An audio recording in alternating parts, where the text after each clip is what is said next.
Hey everyone, I'm Summer, and welcome back to my channel where we explore authority, expression, and the deeper ways we create impact through our work, through our voice, etc. And this is a part of my Teach Me Something playlist where I have conversations with visionary leaders who are changing lives and businesses every day. Today's episode is all about storytelling for transformation, how stories shape connection, visibility, and even a cultural change. Melisa Keenan is my guest today. She is an eight-time international and USA best-selling author, USA Today best-selling author. And she is the founder of HOPE, which is acronym for Heart Open Publishing Enterprise. Melissa's work sits at a beautiful intersection of publishing, storytelling, and leadership. Through HOPE, she supports visionary leaders in bringing their lives or bringing their lived wisdom into books. They could be collaborative books, solo books with a focus on integrity, inclusion, and cultural impact. She's also a marketing strategist who helps entrepreneurs expand their visibility while staying rooted in purpose, connection, and authenticity. She does more than just publishing books. She amplifies voices. She creates movements. Now, Melissa, I want to start with something that you talk a lot about, storytelling. You describe drawing teaching and healing quotes from lived experience, right? Which speaks to storytelling as something very deeply human. Why do stories move people and create connections in ways that information alone cannot do? Or from both science and human experience, what does research show about the power of storytelling? Thank you for those questions. You know, the first thing that immediately comes to mind when you ask that is that when you hear a story, it forces you to rely on your own inner conclusions as opposed to working with a coach or someone who's going to tell you what to do next in your life. Mhm. Mm. The story starts to create a sort of alchemy in you. If you let it touch you, if you let it move you, suddenly it's giving you advice through your own relationship with your own inner authority. Mhm. And I think that's really valuable because we live in a time when the majority of the messaging is look outside of yourself for the answers. And it creates a lot of unhappiness and also a Mhm. lot of like failed attempts of things because we know what's best for us. Mhm. I know what's best for me. And whatever I derive from a story may be so different than what you derive from a story. And if Mhm. it's what's truly best for us, it's right, even if they contradict each other. Yeah. So that is so powerful about storytelling. Storytelling is also something connected to our ancient roots, and it's something that because we lived in such a fast-paced society, we have kind of lost the value Mm. of this beauty of storytelling and sitting around fires and just being with the stories. And so it connects it, like I think it wakes up something in us.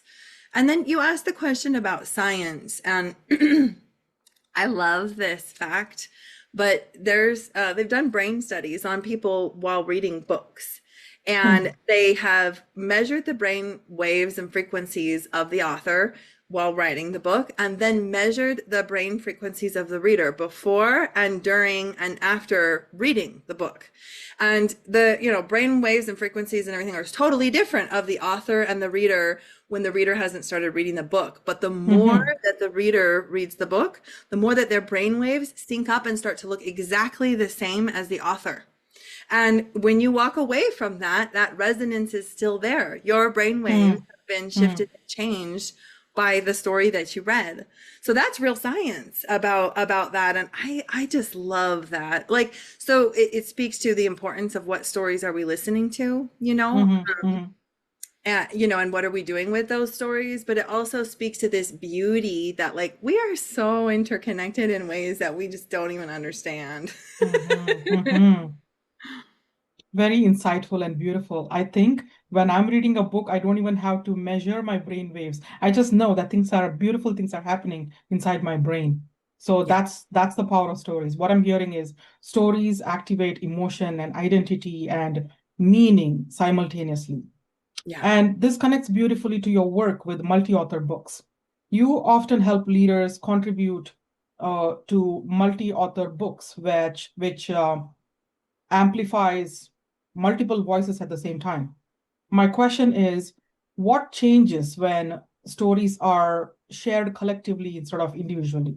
In other Mm. words, if I could say, how could leaders move from sharing a simple message to building a movement that's ultimately a legacy through a multi-authored book? Thank you for that question.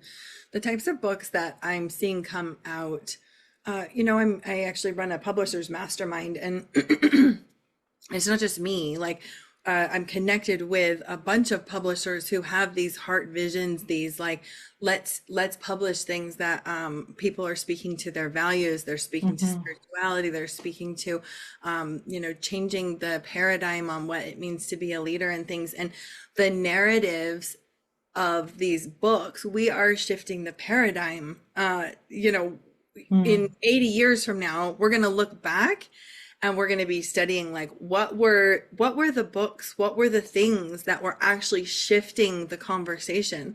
Yes, Mm-hmm. there's social media and all of that, and there's podcasts, and there's summits, there's all kinds of ways that we're getting our story out there, but Mm-hmm. books tend to last a little longer, right? True, So a true. book is on your shelf as long as you keep it on your shelf.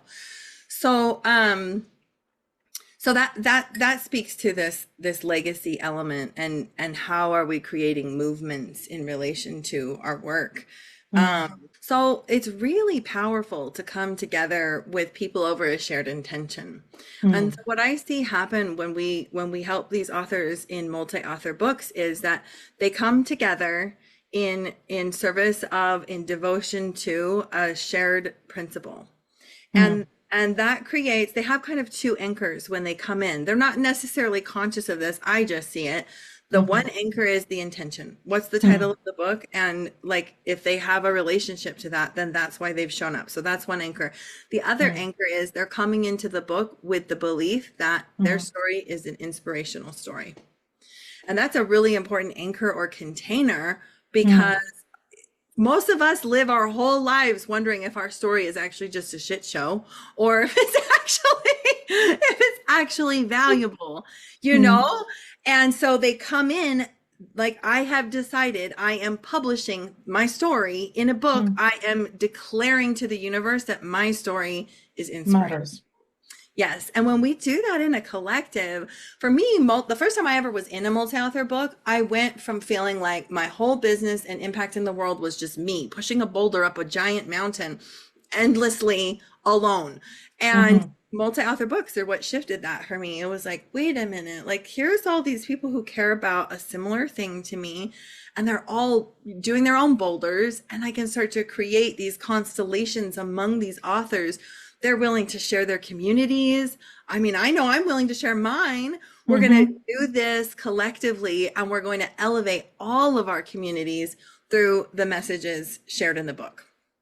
Wow, I loved how you framed it. Collective, community-driven authorship. And Yeah. that leads to cultural impact. I can see the way you're telling me. Now, let's bring this into a practical side. My third question is always practical, because publishing world today can be really confusing, overwhelming to a lot of people. So I would like to know, how can someone realistically navigate today's publishing landscape? Yeah. Come talk to me. And I don't say that as a pitch. I actively am creating content all the time to try to bring awareness to this Mm, process. Because when mm, I first got into, I mean, I was an online entrepreneur and running an intimacy coaching business. I still do intimacy coaching. In addition to running the publishing company. mhm, But I really wanted to publish my book, and I really felt helpless. I bought courses, I paid coaches, all this stuff, and mm, none of it was actually going to tell me how to publish the book. I was like, mm, why mm, am I going to write this whole book if I cannot find how to publish the thing? I'm not going to mhm, write it unless I can learn how to publish it. mhm, So I love to just give education. I figure it's a win if I can help bring people to clarity around their next step. I just love to be able to do that for people. And there's a lot of smoke and mirrors in the publishing industry. And so I've made it a Yeah. pillar in my company to show up with an integrity, always tell the honest truth, don't hide anything, like no smoke and mirrors. You know, here's the hard numbers, here's the hard facts. And when you're looking at publishing a book, it's you'll have many options now. We live in a time that is so exciting because just 20 years ago, publishing was something that had to be run through the good old boys club. And if they didn't think that your story was valuable, then your story wasn't going to get published. But Out because into the garbage. yeah, we've got Amazon, we've got this print on demand in like almost every country across the world. I mean, think what you will about Amazon, but nevertheless, it has shifted the way that freedom of speech is, you know, really being done. So you can self-publish, you can go to a hybrid publisher. That's what I am. I'm someone that helps people self-publish. And you can also pitch to traditional publishers, which is kind of that older model of, you know, pitching. Do they like my work? Are they going to accept me? Those pieces. And then now, because there is so much access to publishing, we have to have more conversations around marketing. Like, what's the goal of the book? How can we get it into the hands of the readers that it's meant for, and have a strategic plan? Because anything that you launch nowadays, if you don't have a strategic plan, like to write a book and just hope that it's going to catch fire is not realistic. There's 20,000 books a day right now being uploaded onto Amazon a day. Absolutely. Yep. So then, you know, it's about how do I target the exact reader that I know my story. I came here to share my story with this person. Let's figure out how to connect with them, and then do that repeatedly, you know, for the life of your book. So your book can leverage and be a way to reach the people you came here to reach. Nice. Now, speaking directly from the hearts of leaders who want integrity and visibility at the same time, how does one go traditional or hybrid or collaborative or independent and choose the path that aligns with their purpose and with their goals? Yeah. So when I'm in conversation with a potential client and an author, we're asking a lot of questions. We're asking questions like, you know, one, what kind of budget do you have? Because however many experts we need to loop into this process is going to cost more. We're speaking to things like, what exactly are the goals of your book? And, you know, where do you see yourself going with this? Something that I love to ask authors before they've even written their book is, great, now imagine that you've written the book, it's published, it hit bestseller, and you're 12 months past the launch date of the book. It's been out for 12 months. What is your ideal vision? What is happening there? And all of the things, break it down. What's happening for me? What's happening with my communities? What's happening with my email list? Whatever. And then we build backwards from there to create that vision. Nice. And most Yes. authors, you know, when you're just getting the idea and you're like, oh my gosh, I have a great book idea, you know, and you're in that space and you're starting to see how it maybe fits in with your business and things, you're not asking yourself that question. And that's the question that's going to help like create the whole thing. So self-publishing is a great option.